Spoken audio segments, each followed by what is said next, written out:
Juana de Arco. La doncella que desafió al machismo. En la hoguera pagó el precio de ser mujer y líder. El 30 de mayo de 1431, Juana fue condenada a morir en la hoguera. No solo por ser considerada hereje, sino porque su mera existencia había desafiado las normas patriarcales de su tiempo. Su crimen no fue empuñar una espada ni liderar un ejército. Su verdadero crimen, a los ojos de la sociedad, fue ser mujer y atreverse a ocupar un lugar que no le correspondía. Las llamas que consumieron su cuerpo no solo representaban la muerte de una joven guerrera, sino el intento de silenciar a todas las mujeres que se atrevieran a soñar con un mundo donde ellas también podían ser líderes. Pero incluso mientras las llamas la envolvían, Juana no flaqueó. Sabía que su lucha no había sido en vano, y que aunque intentaran destruirla, su legado viviría. Juana de Arco no solo fue una guerrera y santa, fue una pionera, una mujer que desafió un mundo que intentaba mantenerla en silencio. Su historia es un recordatorio de que el machismo y la opresión pueden intentar destruir, pero no pueden apagar la llama del verdadero coraje. Hoy, su legado sigue vivo, no solo como la doncella de Orleans, sino como una mujer que demostró que la fuerza, el liderazgo y el valor no pertenecen a un solo género. Francia, siglo XV. Una nación sumida en la guerra, dividida por el hambre, la muerte y la desesperanza. En medio de este caos, surge una joven campesina. No tiene títulos, no tiene fortuna, pero sí tiene una misión divina: salvar a Francia. Sin embargo, lo que más escandaliza a la sociedad no es su juventud, sino algo mucho más simple. Es mujer. En una época donde las mujeres estaban relegadas al silencio, al hogar y a la obediencia, Juana de Arco se atrevió a empuñar una espada, a liderar ejércitos y a desafiar el poder de los hombres. Esta es la historia de la doncella de Orleans, pero también es la historia del machismo que intentó, y fracasó, en detenerla. Juana nació en 1412, en una pequeña aldea campesina de Domremy. Desde niña, escuchaba las historias de los héroes de guerra, de los nobles que decidían el destino del reino. Pero había un detalle importante en esas historias. Todos eran hombres. La sociedad de la época no concebía que una mujer pudiera tener algún papel más allá del hogar. Las mujeres estaban destinadas a ser esposas, madres y sirvientas. Cualquier ambición más allá de esos límites se consideraba una amenaza al orden establecido. Desde pequeña, su padre la menospreciaba por ser mujer, diciéndole que su lugar estaba en el hogar y no en el campo de batalla. Sin embargo, Juana no era una niña común. A los 13 años comenzó a tener visiones del Arcángel Miguel, Santa Catalina y Santa Margarita. Estas visiones le decían que debía liderar a Francia en su lucha contra los ingleses y asegurar la coronación del delfín, Carlos VII. Cuando Juana llegó a Chinon, donde el delfín Carlos aguardaba su destino, no solo enfrentó el escepticismo natural por su juventud, sino un rechazo casi visceral por su género. En la corte, entre los nobles y los consejeros, muchos la vieron como una amenaza. ¿Cómo podía una campesina, y peor aún, una mujer, proclamarse elegida por Dios para salvar a Francia? Para la mayoría, aquello era impensable, e incluso blasfemo. Para los hombres de poder, una mujer que liderara ejércitos era un insulto. ¿Qué sabría una mujer del arte de la guerra? ¿Cómo podía aspirar a lo que solo los hombres estaban destinados a hacer? Sus ropas, su armadura, su caballo, todo era objeto de burla y desprecio. Pero detrás de esas risas había algo más oscuro: miedo. Miedo a que una mujer, sin linaje ni influencia, demostrara que el coraje y la fe no conocen género.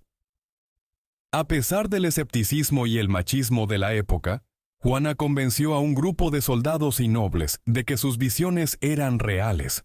Con una determinación inquebrantable, se dirigió al delfín y le pidió permiso para liderar su ejército.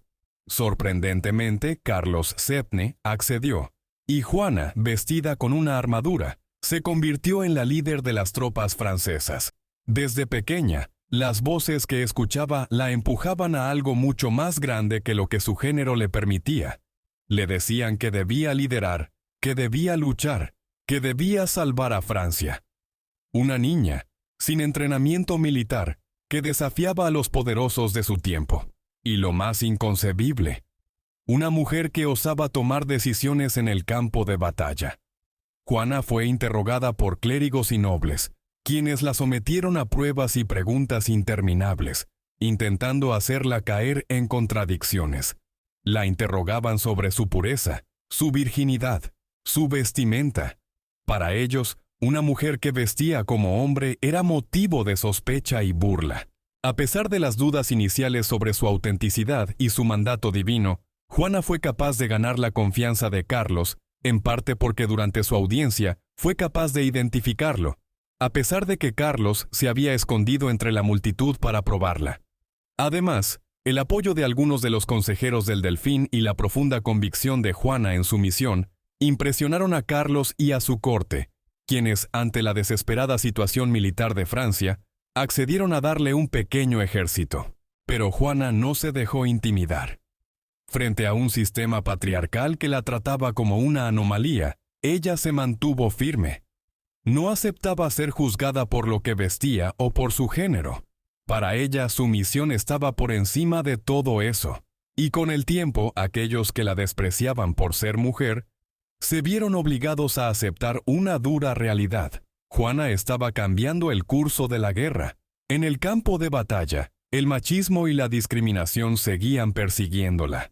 Aunque lideraba a miles de soldados, muchos no la respetaban al principio. Para ellos, no era más que una niña disfrazada de guerrera, una anomalía en un mundo gobernado por hombres. A menudo la desobedecían, la cuestionaban, se burlaban de sus estrategias. Era inconcebible para muchos que una mujer pudiera entender las tácticas militares, que pudiera tener el valor de enfrentarse al enemigo en primera línea. Los propios soldados, al principio, la veían con desconfianza. El machismo estaba tan profundamente arraigado que no importaba cuán victoriosa fuera.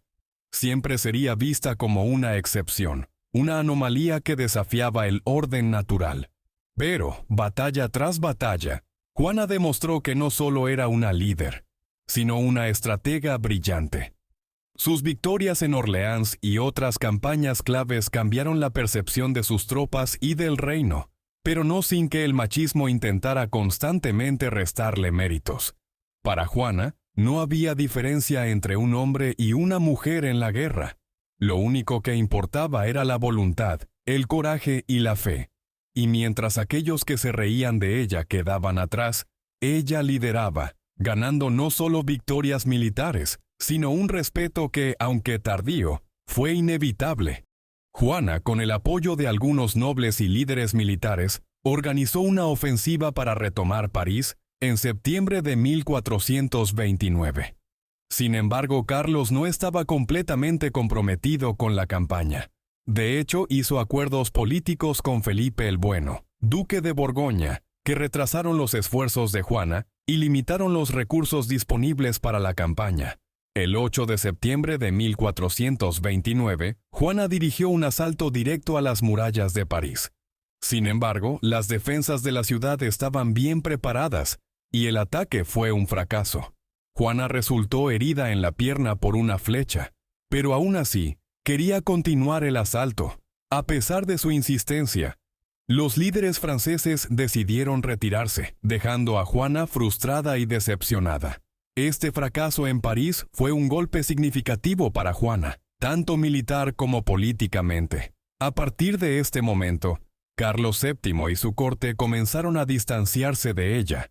Su influencia en las decisiones militares se redujo y fue asignada a tareas menores en las siguientes campañas. La corte francesa, especialmente Carlos VII, adoptó una política más diplomática con los borgoñones, reduciendo la importancia de las acciones militares directas que Juana promovía. A pesar de sus logros, el sistema patriarcal que tanto había desafiado no se quedó de brazos cruzados. Tras ser capturada por los borgoñones, Juana fue entregada a sus enemigos ingleses, quienes rápidamente orquestaron un juicio para destruirla. No podían tolerar que una mujer hubiera ganado tanta influencia y poder. El juicio de Juana fue un teatro. Se le acusó de herejía, pero gran parte de las preguntas giraban en torno a su ropa, su virginidad y su papel como mujer. Se le reprochó haber usado armadura y ropa masculina, algo que para la Iglesia no solo era inapropiado, sino un pecado. Los jueces, todos hombres, se aferraron a cualquier excusa para desacreditarla. No era suficiente haber salvado a Francia. Debía ser destruida por ser una mujer que había desafiado el orden patriarcal. En lugar de honrarla por sus victorias, la atacaron por su género. Juana fue juzgada más por lo que representaba que por lo que había hecho. Juana de Arco, la mujer que desafió al poder.